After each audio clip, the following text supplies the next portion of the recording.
I know the saying goes that we contain multitudes, but I prefer to say we contain magnitudes.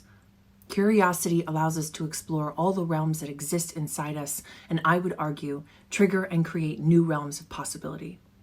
When we spend time acknowledging and allowing the beautifully expansive being that we are to take up space intentionally in this world, we spark in others permission to do the same.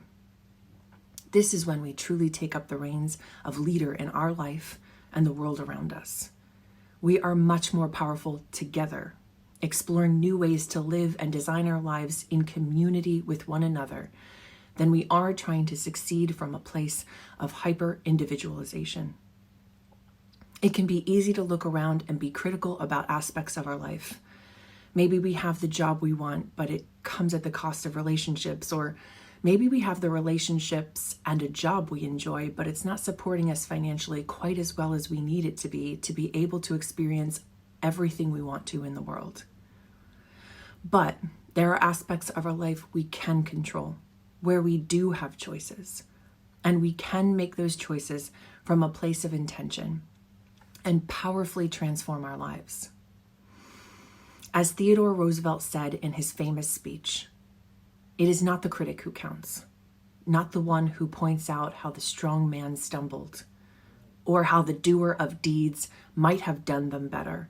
The credit belongs to the man who is actually in the arena, whose face is marred with sweat and dust and blood, who strives valiantly, who errs and comes up short again and again, who knows the great enthusiasms, the great devotions, and spends himself in a worthy cause, who, if he wins, knows the triumph of high achievement, and who, if he fails, at least fails while daring greatly, so that his place shall never be with those cold and timid souls who neither know victory nor defeat."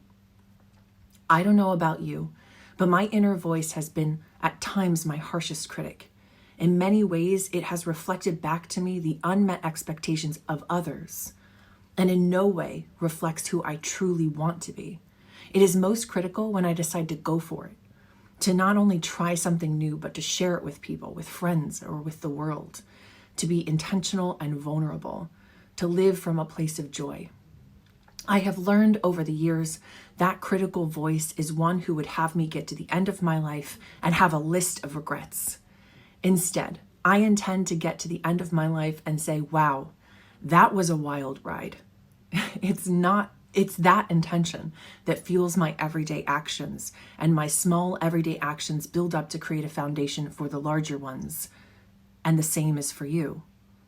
So what is your intention for your life? And how is it guiding your life both inside and outside of work? Because how we experience the world is a significant factor in how we are able to show up for ourselves and others. Join me on January 25th for the Mainline Chamber of Commerce hosting my Mastering Intention workshop. And let's get more intentional so we can experience more together.